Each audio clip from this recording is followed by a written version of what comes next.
What if one of the largest countries on Earth began not with a flag, not with a kingdom, and not even with a name, but with ice? Before the maple leaf became a symbol recognized around the world, before European ships crossed the Atlantic, before borders divided forests, mountains, and tundra, the land we now call Canada was buried beneath an enormous sheet of ice. Thousands of meters thick, glaciers covered much of northern North America during the last ice age. What we see today as vibrant cities, fertile farmland, and dense wilderness was once a frozen expanse shaped by powerful natural forces. So who were the first people to walk this land? How did they survive in a harsh and changing climate? And how did their presence shape the foundation of the modern nation known today as Canada? More than 20,000 years ago, during the height of the last ice age, much of what is now Canada was covered by the Laurentide ice sheet. This massive glacier extended across central and eastern regions, pressing down on the Earth with incredible weight. As global temperatures slowly began to rise between roughly 14,000 and 12,000 years ago, the ice started to retreat. This gradual melting reshaped the landscape in dramatic ways. The movement of glaciers carved out valleys, formed the Great Lakes Basin, redirected rivers, and flattened plains. When the ice withdrew, it left behind fertile soil, freshwater systems, rocky highlands, and vast forests. The geography that defines Canada today is largely the result of this ancient transformation. But as the ice retreated, something else began to appear across the land: human beings. Most scholars agree that the earliest ancestors of today's indigenous peoples arrived in North America from northeastern Asia. During the Ice Age, sea levels were significantly lower than they are today, exposing a land bridge known as Beringia that connected Siberia to Alaska. Small groups of hunter-gatherers migrated across this corridor over thousands of years, likely between 15,000 and 20,000 years ago, though some archaeological evidence suggests the possibility of even earlier human presence. These were not large armies or organized civilizations. They were small, mobile communities skilled in hunting, tool-making, and survival. They followed herds of large Ice Age animals such as mammoths and caribou, adapting quickly to new environments as they spread across the continent. As generations passed, these early peoples moved southward and eastward into what is now Canada. Archaeological discoveries in regions such as present-day Alberta and Ontario provide evidence of human habitation dating back more than 10,000 years. Stone tools, spear points, and campsite remains reveal a nomadic lifestyle closely tied to seasonal migration patterns. These early inhabitants were highly knowledgeable about animal behavior, plant cycles, and changing weather patterns. Their survival depended on cooperation, skill, and deep environmental awareness. They were not primitive in intelligence. They were experts in adaptation. As the Ice Age ended and the climate stabilized, Canada's ecosystems changed dramatically. Forests expanded across much of the land, supporting species such as moose, deer, and beaver. Rivers became essential transportation routes, and coastal waters offered abundant fish and marine mammals. Human communities adjusted their lifestyles to match their surroundings. In coastal regions, fishing became central to survival. In interior forests, hunting and gathering remained vital. In the far north, Arctic groups developed specialized techniques to endure extreme cold. In Arctic regions, Paleo-Inuit cultures began to establish themselves thousands of years ago. Over time, these cultures evolved into the ancestors of today's Inuit peoples. They mastered technologies specifically designed for northern conditions, including kayaks for navigating icy waters, advanced hunting tools for seal and whale, and insulated shelters built from snow. The Arctic was not an empty wilderness. It was home to resilient and innovative societies capable of thriving in one of the most challenging environments on Earth. Along the Pacific coast, a different pattern of development emerged. The coastline of what is now British Columbia offered rich marine resources, especially salmon. Because food was relatively abundant and predictable, some communities were able to establish more permanent settlements. Large wooden houses were constructed, complex social structures formed, and artistic traditions flourished. Totem poles, intricate carvings, and ceremonial practices reflected deep spiritual beliefs and clan identities. Archaeological evidence suggests that some coastal communities have maintained continuous habitation for over 10,000 years, making them among the oldest living cultures in North America. In central and eastern regions near the Great Lakes and the St. Lawrence River Valley, communities adapted to mixed forest and freshwater environments. Birchbark canoes allowed efficient travel across rivers and lakes, facilitating trade and communication between groups. Seasonal camps were established for hunting, fishing, and gathering. Over time, early agricultural practices began to appear in southern areas, laying groundwork for more structured societies in later eras. Diversity became a defining characteristic of early Canada. The vast geography meant that no single culture dominated the entire territory. Instead, many distinct societies developed, each shaped by its unique environment. Although written records did not exist during this prehistoric period, oral traditions preserved knowledge of origins, migration stories, and spiritual beliefs. For many indigenous cultures, the land itself was sacred. Mountains, rivers, animals, and seasons were woven into complex belief systems that emphasized balance and respect. The relationship between people and nature was not based on ownership, but on stewardship and reciprocity. These values would continue to shape indigenous identity long after new powers arrived from overseas. When we use the term prehistoric, it does not mean without history. It simply means before written documentation. For thousands of years before European explorers ever saw the coastline of North America, the land now called Canada was already home to thriving communities. Languages evolved, trade routes developed, alliances were formed, cultural traditions deepened. This was not an empty land waiting to be discovered. It was a populated and dynamic human world. By the time the last glaciers disappeared and forests covered the terrain, human societies had firmly taken root. They had learned to survive Arctic winters, navigate vast river systems, and sustain coastal settlements. They developed spiritual traditions, artistic expression, and early forms of governance. Long before the word Canada existed, the foundations of its human story were already thousands of years old. In the next chapter of this journey, survival transforms into structure. Small communities grow into powerful tribal networks and confederacies. Trade expands across regions. Diplomacy and rivalry shape the balance of power. The story of Canada does not begin with colonization. It begins with nations, and their rise will define the next stage of history. Long before European ships appeared on the horizon, long before foreign empires claimed territory, the land now called Canada was home to powerful and highly organized indigenous nations. These were not scattered or isolated tribes living without structure. They were societies with political systems, trade networks, spiritual traditions, and diplomatic alliances that stretched across vast distances.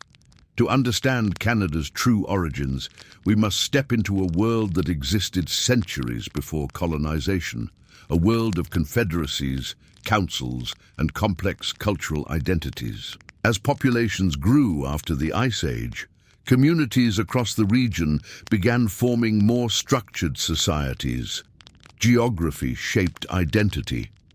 In the dense forests and fertile valleys of eastern Canada, Particularly around the Great Lakes and the St. Lawrence River, agricultural development became increasingly important. Here, several nations would eventually form one of the most influential political alliances in North American history, the Haudenosaunee Confederacy, often referred to as the Iroquois Confederacy. The Haudenosaunee originally consisted of 5 nations: the Mohawk, Oneida, Onondaga, Cayuga, and Seneca, and later expanded to include the Tuscarora.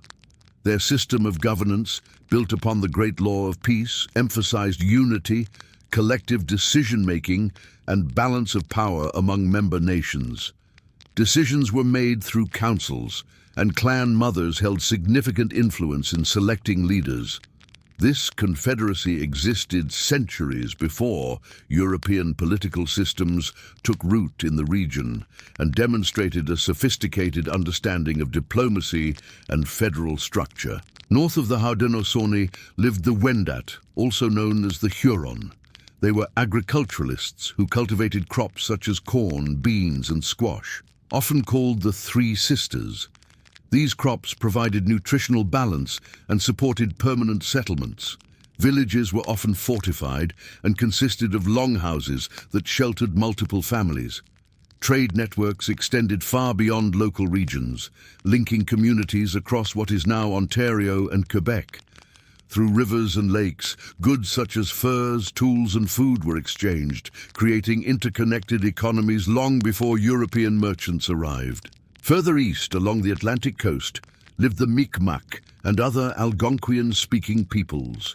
These communities adapted to coastal life, relying on fishing, hunting, and seasonal movement. Birchbark canoes allowed them to navigate waterways efficiently, strengthening trade relationships and cultural exchange. Their societies were organized around kinship ties and seasonal gathering sites, where alliances were reinforced through ceremonies and diplomacy. On the vast plains of central Canada, Indigenous groups adapted to a different environment. Bison herds provided food, clothing, and materials for shelter. Mobility was essential. Communities followed migration patterns and developed technologies suited for open landscapes. Social organization often revolved around extended family groups and warrior societies, with oral traditions preserving historical memory and spiritual teachings. In the subarctic and northern forests, the Cree and Dean peoples developed survival strategies suited to colder climates. They established trade routes that connected distant regions, facilitating the exchange of goods and ideas. Their knowledge of seasonal cycles, animal behavior, and land navigation allowed them to thrive in environments many outsiders would later find unforgiving. Meanwhile, along the Pacific coast in present-day British Columbia, complex and hierarchical societies flourished. Nations such as the Haida, Tlingit, and Coast Salish developed permanent settlements supported by abundant marine resources, particularly salmon. These communities built large cedar plank houses and created monumental art forms, including carved totem poles that represented clan lineage and spiritual identity. Social rank played a significant role in governance, and ceremonial gatherings, known as potlatches, reinforced status, redistributed wealth, and strengthened social bonds. Far from being isolated, these coastal nations maintained trade networks stretching along the Pacific coastline and inland through mountain passes. Across the Arctic, the ancestors of the Inuit continued refining technologies adapted for extreme cold. Dog sleds, specialized hunting equipment, and advanced clothing made from animal skins enabled survival in environments where winter darkness could last for months. Arctic trade routes connected communities across vast distances, proving that even the far north was part of an interconnected human network. Despite differences in language, governance, and lifestyle, many Indigenous societies shared certain core principles. Respect for the land was central. Spiritual beliefs often emphasized harmony between humans and nature. Oral storytelling preserved history, moral codes, and cosmology. Knowledge was transmitted across generations, not through written documents, but through memory, ceremony, and lived experience. Conflict did exist. Alliances shifted, and wars were fought over territory, resources, and influence.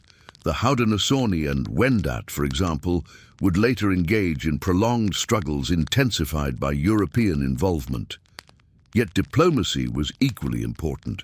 Peace treaties were negotiated, marriages formed alliances, and councils convened to prevent escalation. Political sophistication was not imported to this land. It was already present. Trade networks became increasingly extensive over time. Obsidian from western regions, copper from areas around Lake Superior, and marine shells from coastal zones have been found far from their original sources. These findings demonstrate long-distance exchange systems operating centuries before Europeans introduced transatlantic commerce. Communication routes through rivers and portage trails created corridors linking distant communities, laying the groundwork for later colonial transportation networks. By the late medieval period in Europe, indigenous nations across Canada had already established deeply rooted cultural identities. Populations were substantial, particularly in fertile southern regions. Governance structures were stable. Spiritual traditions were vibrant. Economic systems were functional and adaptive. The continent was not undeveloped. It was differently developed according to its own civilizational patterns. When European explorers eventually arrived in the late 15th and early 16th centuries, they did not encounter an empty land. They encountered nations with history, territory, and political agency. Alliances formed between indigenous peoples and newcomers would shape the future of Canada in profound ways.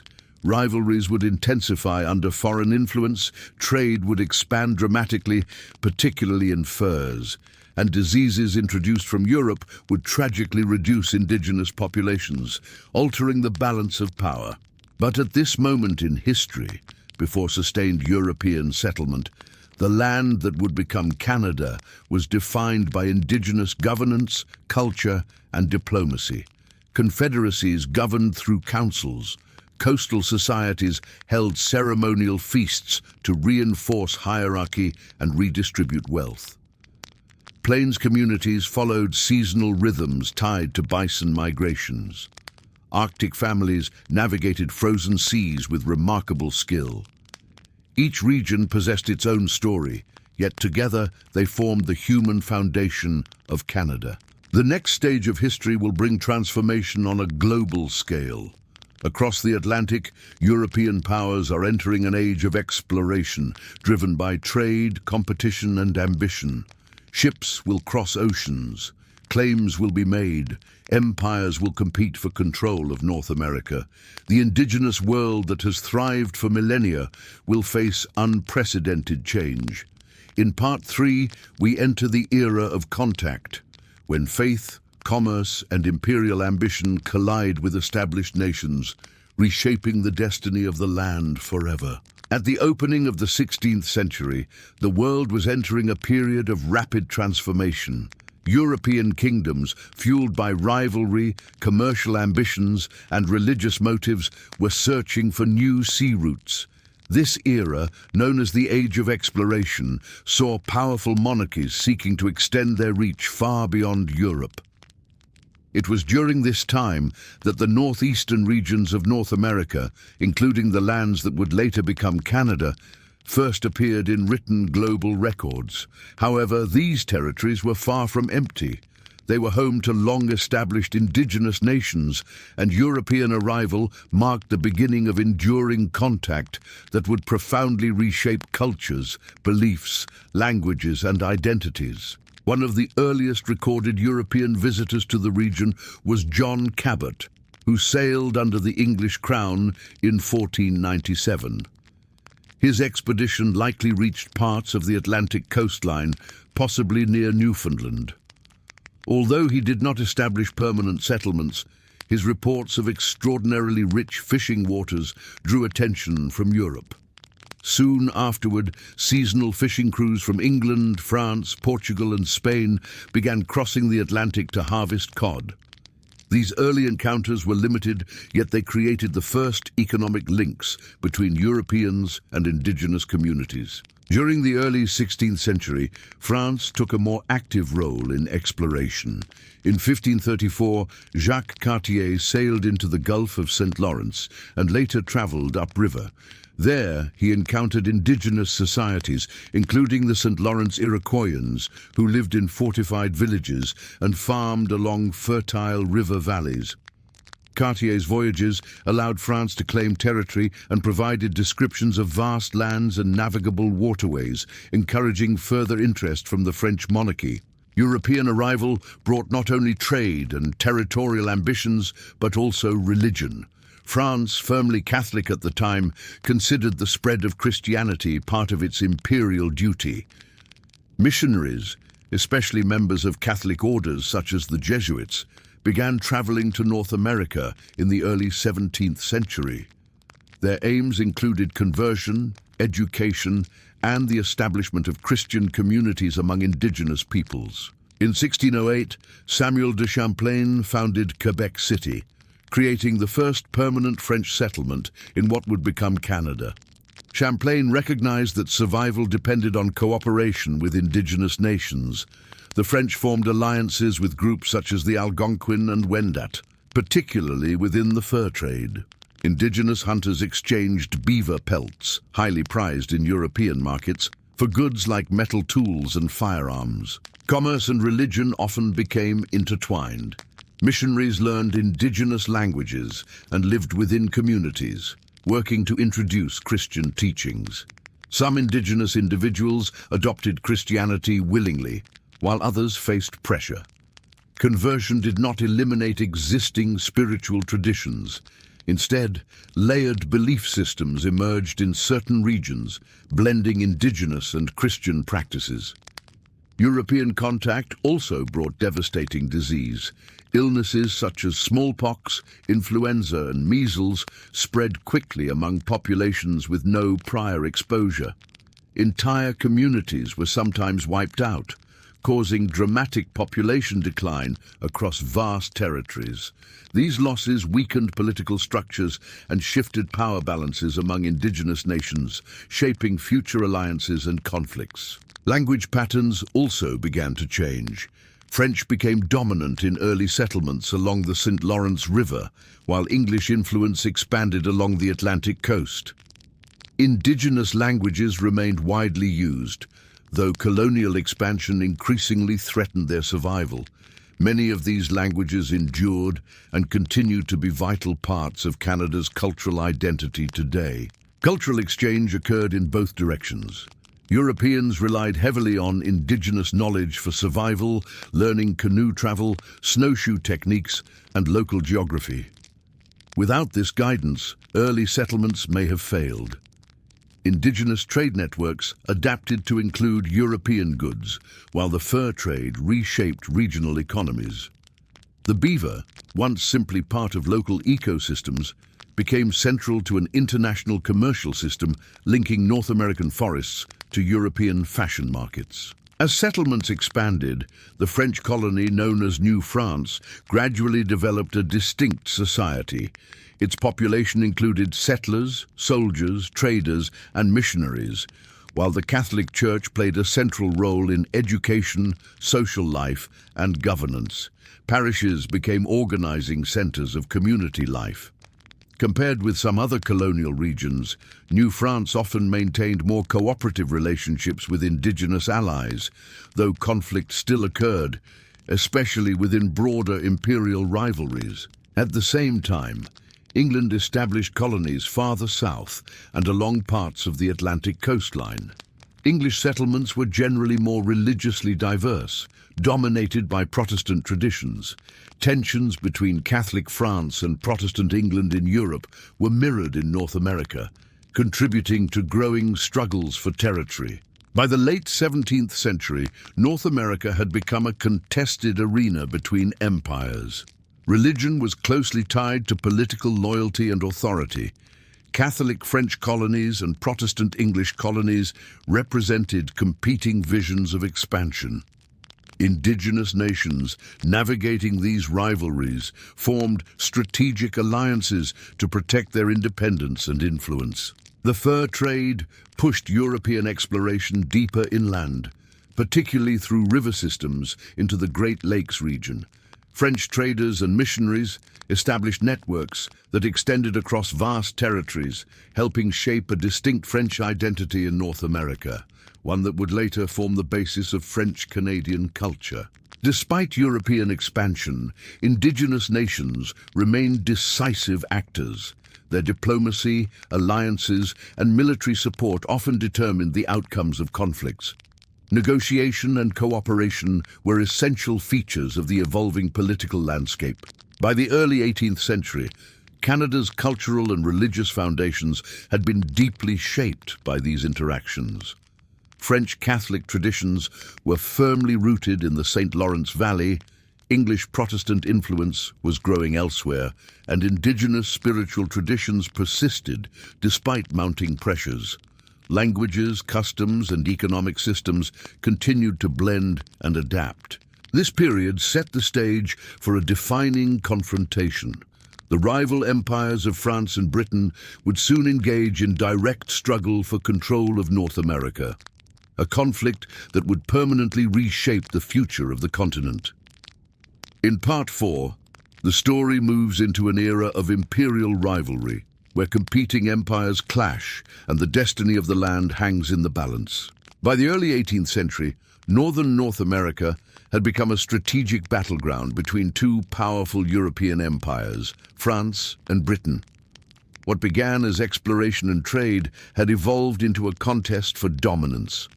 Control of rivers, fur routes, fishing grounds, and strategic ports meant wealth and influence. But beyond economics, this rivalry carried political and religious dimensions rooted in centuries of European conflict. The land that would become Canada now stood at the center of imperial ambition. New France, stretching from the Atlantic coast through the St. Lawrence River Valley and deep into the Great Lakes region, was vast in territory but relatively small in population. French settlements were concentrated around Quebec City, Montreal, and Trois-Rivières. The colony depended heavily on alliances with indigenous nations, particularly for the fur trade and military support. French explorers and voyageurs pushed westward, mapping rivers and establishing trading posts that extended influence far beyond settled areas. In contrast, British colonies along the Atlantic seaboard to the south were growing rapidly in population. British settlers arrived in much larger numbers, bringing families and establishing agricultural communities. Although British presence in what is now Canada was initially limited to areas such as Newfoundland and parts of Nova Scotia, the demographic advantage of the British colonies would soon play a decisive role in shaping the balance of power. Tensions between France and Britain in North America reflected broader European wars. Throughout the late 17th and early 18th centuries, a series of colonial conflicts erupted, often referred to collectively as the French and Indian Wars in American history. Indigenous nations were deeply involved, forming alliances based on strategic interests rather than simple loyalty. The Haudenosaunee Confederacy, for example, sought to balance power between French and British forces to preserve their own autonomy. The most decisive conflict came during the 7 Years' War, fought globally between 1756 and 1763. In North America, this struggle determined the fate of New France. British forces targeted key French strongholds along the St. Lawrence River. In 1759, the Battle of the Plains of Abraham took place outside Quebec City. British General James Wolfe and French General Louis-Joseph de Montcalm both died during the battle, but the British emerged victorious. The fall of Quebec marked a turning point. By 1760, Montreal had surrendered, effectively ending French control in mainland Canada. The Treaty of Paris in 1763 formally transferred most of New France to Britain. For the French-speaking population of the St. Lawrence Valley, this marked a profound transformation. They were no longer subjects of the French crown, but of the British Empire. However, rather than expelling the French population or suppressing their culture entirely, Britain adopted a more pragmatic approach. The Quebec Act of 1774 allowed French civil law to continue and permitted the free practice of Catholicism. This decision helped secure loyalty from French Canadians during a time of growing unrest in neighbouring British colonies to the south. That unrest would soon explode into the American Revolution. Beginning in 1775, 13 British colonies rebelled against British rule, ultimately forming the United States. The revolution had significant implications for Canada. American forces attempted to persuade French Canadians to join their cause and even launched invasions into Quebec. However, the invasions failed and Canada remained under British control. After the war ended in 1783, thousands of loyalists, colonists who had remained faithful to Britain, migrated north into British territories. Their arrival reshaped the demographic and political landscape, especially in areas that would become Ontario and New Brunswick. To accommodate differences between French-speaking and English-speaking populations, Britain passed the Constitutional Act of 1791, dividing the colony into Upper Canada, primarily English-speaking and located west of the Ottawa River, and Lower Canada, primarily French-speaking and centred along the St. Lawrence River. Each region received its own legislative assembly, though ultimate authority remained with British-appointed governors. This division laid the foundation for the dual cultural identity that continues to define Canada today. The early 19th century brought another military test. During the War of 1812, fought between the United States and Britain, battles took place along the Canadian-American border. American forces sought to invade Upper Canada, but British troops, local militias, and Indigenous allies resisted successfully. Figures such as Tecumseh, a Shawnee leader allied with the British, played important roles in resisting American expansion. Although the war ended without significant territorial changes, it reinforced a distinct sense of identity among British North Americans, separate from the United States. Despite military successes, political tensions simmered within both Upper and Lower Canada. Reform movements demanded greater self-government and responsible administration. In 1837 and 1838, rebellions erupted in both regions, driven by frustration with elite control and lack of democratic accountability. Though these rebellions were suppressed, they prompted Britain to reconsider colonial governance. The Act of Union in 1840 merged Upper and Lower Canada into a single province of Canada, with the goal of assimilating French Canadians and streamlining administration. Instead, it deepened debates about representation and political balance. By the mid-19th century, the British Empire was gradually shifting toward granting more autonomy to its colonies.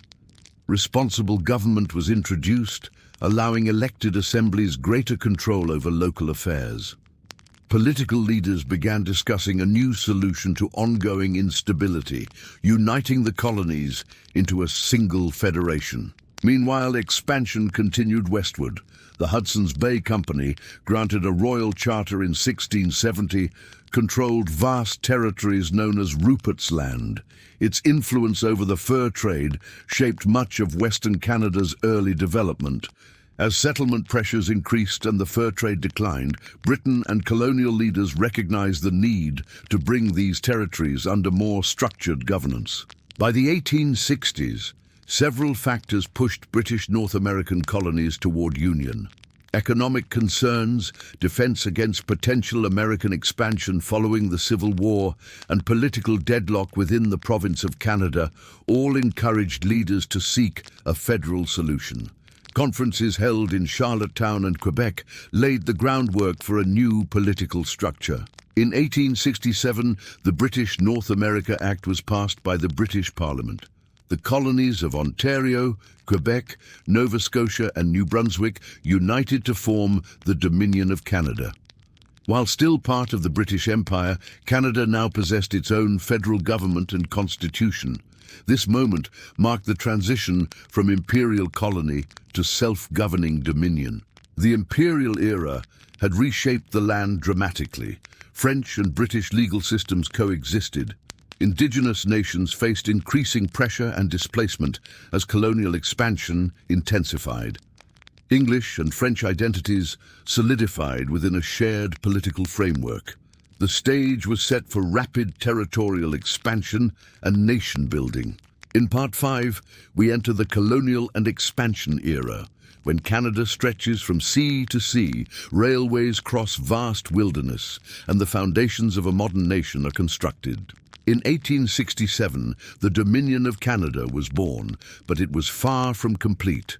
The new federation initially consisted of only 4 provinces: Ontario, Quebec, Nova Scotia, and New Brunswick. Vast territories to the west and north remained outside direct federal control.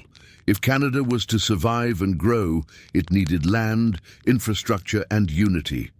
The next decades would be defined by expansion across a continent, the building of a transcontinental railway, and the complex and often painful transformation of indigenous lands into a settler nation. Shortly after Confederation, the young government turned its attention westward. In 1869, Canada negotiated the purchase of Rupert's Land from the Hudson's Bay Company. This enormous territory stretched across much of Central and Western North America. The transfer, however, was not simply a transaction on paper. It directly affected the Métis people, descendants of indigenous women and European fur traders who had established communities in the Red River region. Concerned about the protection of their land rights, language and culture, the Métis, led by Louis Riel, formed a provisional government. Their resistance, known as the Red River Resistance, resulted in negotiations that led to the creation of Manitoba in 1870. Manitoba entered Confederation with promises to protect French language and Catholic education rights. Yet tensions persisted, and Riel would later return as a central figure in another uprising. As expansion continued, British Columbia agreed to join Confederation in 1871, encouraged by the promise of a railway connecting it to eastern Canada. Prince Edward Island followed in 1873. The vision of a nation stretching from the Atlantic to the Pacific was becoming reality. However, this vision required infrastructure capable of linking distant regions across mountains, forests, and prairies. The construction of the Canadian Pacific Railway became one of the defining projects of the era. Completed in 1885, the railway connected eastern provinces to the Pacific coast, fulfilling the promise made to British Columbia. It facilitated trade, migration, and military mobility. Thousands of workers contributed to its construction, including many immigrants from China who labored under dangerous and often discriminatory conditions. The railway transformed Canada's economy and geography, making large-scale settlement of the West possible. Yet expansion came at immense cost to Indigenous peoples. As settlers moved into the prairies, the federal government negotiated a series of treaties with First Nations across Western and Northern territories. Known as the Numbered Treaties, these agreements involved land cessions in exchange for reserves, financial compensation, and promises of support. While some Indigenous leaders viewed treaties as agreements for coexistence and mutual benefit, the government often interpreted them as permanent land transfers. Misunderstandings, broken promises, and inadequate support created long-term hardship. The decline of the bison herds, due in part to overhunting and environmental change, devastated Plains Indigenous communities whose economies depended on them. As traditional ways of life became increasingly difficult to sustain, many communities were confined to reserves under restrictive policies. The Indian Act of 1876 formalized federal control over many aspects of Indigenous governance, land, and identity.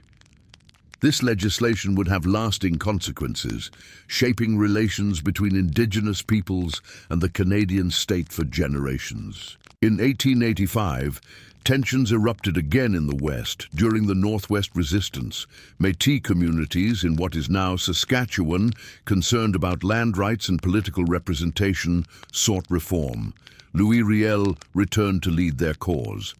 Armed conflict broke out between Métis forces and the Canadian government. The resistance was ultimately suppressed, and Riel was tried and executed for treason. His death deeply divided the country, intensifying tensions between French and English Canadians and leaving a legacy that continues to influence historical debate. Meanwhile, immigration increased dramatically. The government promoted settlement of the prairies to strengthen national sovereignty and agricultural production. Immigrants arrived from Britain, Eastern Europe, Scandinavia, and other regions. Farming communities expanded across Manitoba, Saskatchewan, and Alberta, which both entered Confederation as provinces in 1905. Wheat production became a central pillar of the Canadian economy. Urban centres also began to grow rapidly. Industrialization transformed cities such as Toronto and Montreal into economic hubs.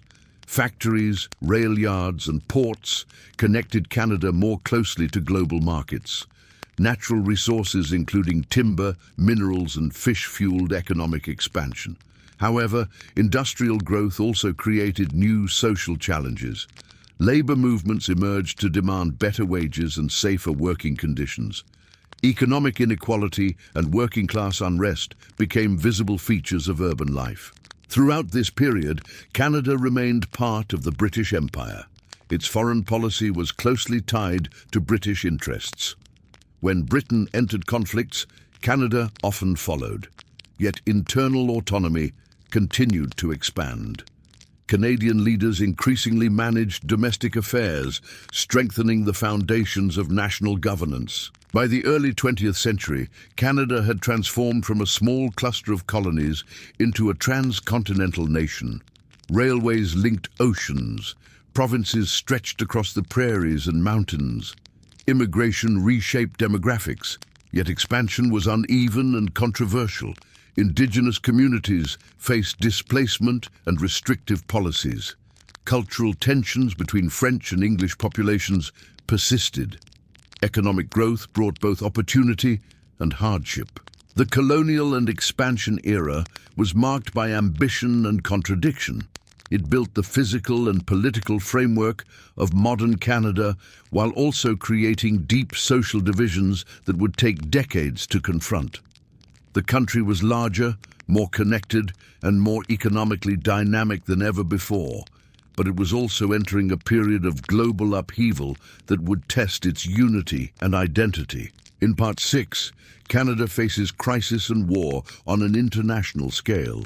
Global conflict, economic depression, and internal political struggles will challenge the young nation and redefine its place in the world. By the early 20th century, Canada had expanded from coast to coast, connected by railways and sustained by immigration and industry. Yet despite its growth, it remained tied to the British Empire. When global tensions erupted into war in 1914, Canada would be drawn into a conflict that would test its unity, reshape its identity, and push it closer to full independence. In August 1914, Britain declared war on Germany, and because Canada was still part of the empire, it was automatically at war as well. At first, many Canadians viewed the conflict as a duty to Britain and an opportunity to prove themselves on the world stage. Thousands volunteered for military service. The Canadian Expeditionary Force was formed and deployed to Europe. What followed would become one of the defining chapters in Canadian history. Canadian soldiers fought in major battles on the Western Front. Among the most significant was the Battle of Vimy Ridge in April 1917. For the first time, all 4 Canadian divisions fought together as a unified force. The successful capture of the ridge from German forces became a powerful symbol of national achievement. It was seen not merely as a military victory, but as a moment when Canada began to see itself as more than a colony, as a nation capable of independent action and sacrifice. However, the war also exposed deep internal divisions. Casualties mounted and voluntary enlistment declined. In 1917, the government introduced conscription, requiring men to serve in the military. This decision sparked intense opposition, particularly in Quebec, where many French Canadians felt less connected to British imperial causes. Riots broke out in some areas, and national unity was strained. The conscription crisis revealed cultural and political tensions that would echo for decades. When the war ended in 1918, more than 600,000 Canadians had served, and over 60,000 had died. The human cost was immense for a country of fewer than 8 million people. Yet the war elevated Canada's international standing. In 1919, Canada signed the Treaty of Versailles separately from Britain and became a founding member of the League of Nations. Though still within the Empire, Canada was increasingly recognized as a distinct nation. The 1920s brought economic growth and social change, but prosperity proved fragile. In 1929, the global economy collapsed with the onset of the Great Depression. Canada, heavily dependent on exports of natural resources and agricultural products, was severely affected. Unemployment soared. Farmers on the prairies faced drought and falling crop prices. Urban workers lost jobs as factories slowed or closed. Relief programs were limited and public frustration grew. The Depression reshaped political attitudes. Canadians began demanding greater federal involvement in economic management and social welfare. It also influenced regional tensions, particularly in western provinces hit hardest by economic hardship. The crisis demonstrated the vulnerability of a resource-based economy in a volatile global market. Just as recovery began, another global conflict erupted. In 1939, Germany invaded Poland, and Britain once again declared war. This time, however, Canada made its own decision. After debate in Parliament, Canada declared war independently on September 10, 1939. The symbolic difference was significant. Unlike in 1914, Canada chose to enter the war as a sovereign nation within the Commonwealth. World War II mobilized the entire country. Industries shifted to wartime production, manufacturing aircraft, ships, and military equipment. Women entered the workforce in large numbers, contributing to factories and support services. Canadian forces fought in major campaigns in Europe, including the Italian campaign and the Normandy landings on D-Day in 1944. In the Battle of the Atlantic, Canadian naval forces played a critical role in protecting supply convoys crossing the ocean. The war also brought difficult moral and political decisions. After Japan entered the conflict in 1941, the Canadian government ordered the internment of thousands of Japanese Canadians, most of whom were citizens. They were forcibly relocated from coastal British Columbia and placed in camps inland. Property was confiscated and families were separated. Decades later, the government would formally apologize and offer compensation, acknowledging the injustice. World War II accelerated Canada's industrial growth and strengthened its global influence. By the war's end, in 1945, Canada had one of the world's largest navies and a modernized economy. Its participation in the war reinforced its international reputation and deepened its sense of national identity. In the post-war period, Canada entered the Cold War era. It became a founding member of the North Atlantic Treaty Organization in 1949, aligning itself with Western democracies against the Soviet Union. The same year, Newfoundland joined Confederation, becoming Canada's 10th province. This marked the completion of Canada's eastward territorial expansion. The mid-20th century also brought significant internal change. The Quiet Revolution in Quebec during the 1960s transformed the province socially and politically. Secularization, economic modernization, and rising Quebec nationalism reshaped debates about federalism and identity. In 1967, Canada celebrated its centennial, reflecting on a century since Confederation. Yet, unity was not guaranteed. In 1970, during the October Crisis, a militant separatist group in Quebec kidnapped government officials. The federal government invoked the War Measures Act, temporarily suspending certain civil liberties. The crisis ended, but tensions surrounding Quebec's sovereignty persisted. Throughout the 20th century, Canada experienced no large-scale internal revolution comparable to those seen in some other nations. Instead, change came through political reform, negotiation, and gradual constitutional evolution. The experience of global war, economic depression, and domestic unrest strengthened democratic institutions while revealing vulnerabilities. By the late 20th century, Canada had transformed from a British colony into an increasingly autonomous nation with a distinct voice in world affairs. The crises of war and depression had shaped its economy, politics, and cultural identity. The country had faced division, yet remained intact. It had suffered losses, yet emerged more confident and independent. In Part 7, Canada takes its final constitutional steps toward full sovereignty and redefines itself as a modern state with its own Charter of Rights and Freedoms. By the mid-20th century, Canada had fought in 2 world wars, endured economic depression, expanded from coast to coast, and strengthened its global presence.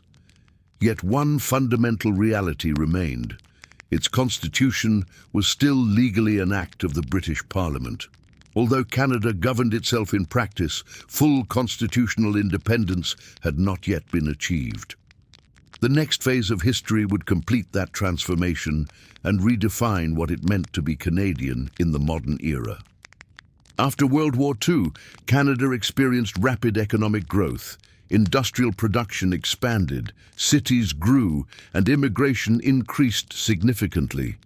Newcomers arrived not only from Europe, but increasingly from Asia, the Caribbean, and other parts of the world. The demographic makeup of the country began to change. Policies gradually shifted away from earlier immigration restrictions that had favored certain European groups. This diversification would become central to Canada's evolving national identity. Politically, Canada's autonomy had already advanced through earlier legislation such as the Statute of Westminster in 1931, which granted legislative independence to dominions within the British Commonwealth. However, the power to amend Canada's constitution still rested in Britain. Efforts to establish a domestic amending formula faced disagreement between federal and provincial governments, particularly over the balance of power. At the same time, internal debates intensified around language, identity, and federalism. In Quebec, the Quiet Revolution of the 1960s transformed society. The provincial government expanded its role in education, healthcare, and economic development. Secularization reduced the influence of the Catholic Church, and a renewed sense of Quebec nationalism emerged. Many French-speaking Quebecers sought greater autonomy within Canada, while some advocated full independence. In response to rising tensions, the federal government introduced policies aimed at recognizing Canada's dual linguistic heritage. In 1969, the Official Languages Act established English and French as the country's 2 official languages at the federal level. This legislation ensured that federal services would be available in both languages, reflecting the historical presence of French-speaking communities alongside English-speaking populations. The push for greater Quebec autonomy culminated in a referendum on sovereignty in 1980. Voters were asked whether Quebec should negotiate a new agreement with the rest of Canada that would lead toward independence. The proposal was rejected, with a majority voting to remain within Canada. However, the debate did not disappear. Instead, it highlighted the need for constitutional clarity and renewed discussions about the country's political framework. In 1982, a historic milestone was reached. Under Prime Minister Pierre Trudeau, Canada patriated its constitution from Britain, meaning that it gained full legal control over constitutional amendments. The British North America Act was renamed the Constitution Act 1867, and a new Constitution Act 1982 was added. Most significantly, the Charter of Rights and Freedoms was introduced. The Charter guaranteed fundamental rights and freedoms, including freedom of expression, freedom of religion, democratic rights, mobility rights, legal protections, and equality before the law. The adoption of the Charter reshaped Canadian society. Courts gained the authority to review legislation and strike down laws that violated constitutional rights. This strengthened the role of the judiciary and embedded individual rights at the heart of national identity. The Charter became one of the defining features of modern Canada, influencing debates on language rights, gender equality, minority protections, and social policy. Not all provinces agreed with the constitutional changes at the time. Quebec did not formally sign the 1982 constitutional agreement, although the Charter applies within the province. Efforts to achieve broader constitutional consensus followed, including the Meech Lake Accord in 1987 and the Charlottetown Accord in 1992. Both sought to address Quebec's status and redefine federal-provincial relations, but both ultimately failed to secure sufficient support. In 1995, Quebec held a second referendum on sovereignty. This time the vote was extremely close. The proposal for independence was rejected by a narrow margin. The result underscored both the strength of Canadian unity and the ongoing complexity of regional identity within the Federation. Beyond constitutional debates, Canada continued redefining its role internationally. It became known for peacekeeping missions, multilateral diplomacy, and participation in global institutions such as the United Nations and NATO. Canadian forces contributed to missions in Europe, the Middle East, and other regions during the Cold War and afterward. This international engagement reinforced Canada's reputation as a middle power committed to cooperation and stability. Domestically, social programs expanded. Public health care systems, first developed at the provincial level, were supported nationally through federal funding agreements. Social safety nets, including unemployment insurance and pension systems, strengthened.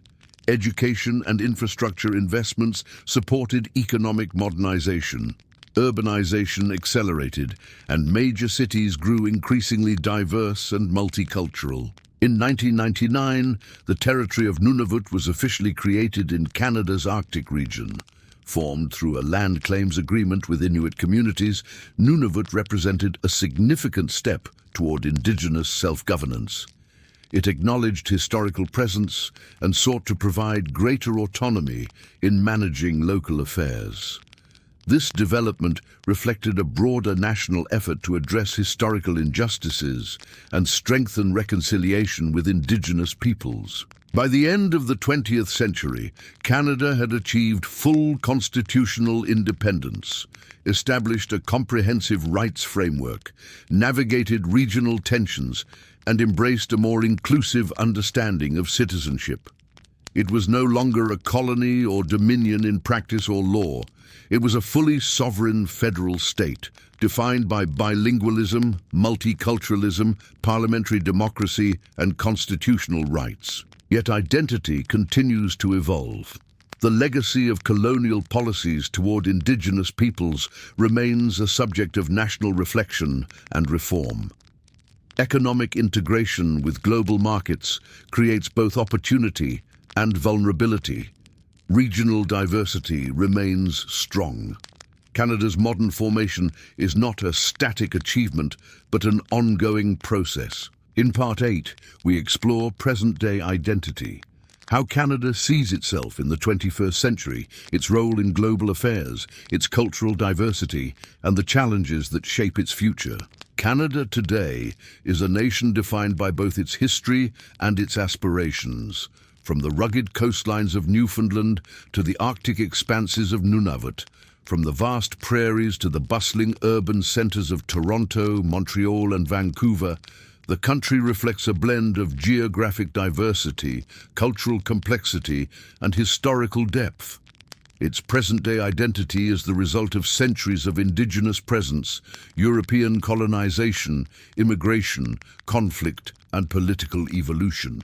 Understanding modern Canada requires examining the ways in which its past has shaped its institutions, values, and sense of self. At the heart of Canada's identity is its federal structure and multicultural ethos. With 10 provinces and 3 territories, the country balances regional autonomy with national unity. English and French are the official languages, reflecting the historical influence of British and French colonial powers. Linguistic duality is more than symbolic. It affects governance, education, and public services, creating a society that values accommodation, negotiation, and inclusion. French-speaking Quebec continues to assert its unique culture and language, while English-speaking provinces contribute their own histories and traditions, forming a delicate balance that defines the Canadian Federation. Multiculturalism has become central to Canada's modern character. Beginning in the mid-20th century and formally recognized as national policy in 1971, multiculturalism celebrates diversity while promoting social cohesion. Waves of immigrants from Europe, Asia, Africa, and the Caribbean have settled in Canada, bringing languages, religions, and customs that enrich the national fabric. Urban centers are vibrant mosaics where festivals, cuisine, music, and art reflect global cultures. Yet Canadians are united under shared democratic values and respect for human rights. Indigenous identity remains a critical element of present-day Canada. First Nations, Inuit, and Métis peoples continue to assert their rights, protect their lands, and preserve languages and traditions. Governments have gradually recognized the importance of reconciliation, addressing historical injustices through land agreements, educational programs, and cultural revitalization initiatives. The creation of Nunavut in 1999, governed by Inuit representatives, exemplifies efforts to empower Indigenous communities while respecting historical presence. Despite ongoing challenges, Indigenous culture remains a foundational part of Canada's national story. Canada's role on the international stage is another defining feature of its identity. It is seen as a middle power, active in diplomacy, peacekeeping, and international development. Canadian troops and personnel participate in United Nations missions, NATO operations, and humanitarian assistance worldwide. The country promotes human rights, environmental protection, and global cooperation, projecting an image of a nation committed to multilateral solutions rather than unilateral dominance. Its relationships with the United States, Britain, France, and emerging global powers shape economic, political, and security policies while maintaining a distinct voice in global affairs. Economically, Canada is resource-rich and technologically advanced. Its natural resources, forests, minerals, oil, and fresh water continue to support industry, while urban centers drive innovation, finance, and research. Trade agreements, such as the United States-Mexico-Canada Agreement, USMCA, integrate Canada into global markets while balancing national interests. Economic diversity has allowed Canada to weather global recessions and adapt to shifts in international trade, although challenges such as climate change, energy policy, and housing affordability remain pressing concerns. Culturally, Canada produces a vibrant mix of literature, music, film, and visual arts. Canadian artists often draw inspiration from the landscape, history, and multicultural society, creating works that resonate locally and internationally. Sports, particularly ice hockey, are deeply embedded in national consciousness, serving as both entertainment and cultural touchstone. National holidays, commemorations, and festivals celebrate history, Indigenous heritage, and community, reinforcing a collective identity that honors diversity while fostering unity. Socially, Canada emphasizes equality, inclusivity, and civil rights. Policies on gender equality, LGBTQ+ rights, and social welfare reflect a commitment to protecting individual freedoms and promoting social cohesion. Education and healthcare systems are pillars of public life, ensuring access to fundamental services across vast and sometimes remote territories. While disparities exist, these institutions contribute to the shared sense of belonging and responsibility that defines Canadian society. Politically, Canada operates as a parliamentary democracy under a constitutional monarchy. While the British monarch remains a symbolic head of state, real political power rests with elected representatives, accountable to both provincial and federal electorates. This structure allows for balance between tradition and modern governance, and it enables Canada to navigate regional, linguistic, and cultural differences through negotiation and compromise. Environmental stewardship has also become integral to national identity. From the Rocky Mountains to the boreal forests and Arctic tundra, Canadians value their land and natural heritage. Conservation efforts, sustainable development, and Indigenous land management initiatives reflect a growing recognition of the need to protect ecosystems while supporting economic growth. In the 21st century, Canada faces challenges that test its identity. Indigenous reconciliation, climate change, immigration, economic inequality, and regional tensions require thoughtful policy and public engagement. Yet Canada's history, from Indigenous governance and European colonization to expansion, war, and constitutional evolution, provides a foundation for resilience. The nation has repeatedly demonstrated the ability to adapt while preserving core values of democracy, inclusion, and respect for human rights. Canada today is both a product of its past and a work in progress. Its identity is layered. Indigenous heritage, French and British legacies, multicultural contributions, and democratic institutions coexist within a single national framework. Its story is one of growth, adaptation, and negotiation. A story of a land transformed by its people, yet guided by enduring principles. Canada stands as a nation shaped by centuries of history, connected to the world, and committed to charting its own path forward, balancing unity with diversity, tradition with innovation, and sovereignty with global engagement. Thank you for joining us on this incredible journey through the history of Canada, from its ancient origins to the vibrant, diverse nation it is today. Every river, forest, and city tells a story of resilience, culture, and transformation. A story that continues to evolve even now. If you enjoyed this deep dive, we'd love to hear from you. Which country should we explore next? Should we travel through the historic kingdoms of Europe, the ancient civilizations of Asia, the rich cultures of Africa, the diverse nations of the Americas, or the legendary empires of the Middle East? Your suggestions will guide our next journey. Don't forget to like, comment, and subscribe so you never miss a chapter of our Global History series. May these stories inspire curiosity, understanding, and appreciation for the incredible histories that shape our world. Until next time, keep exploring, keep questioning, and keep learning.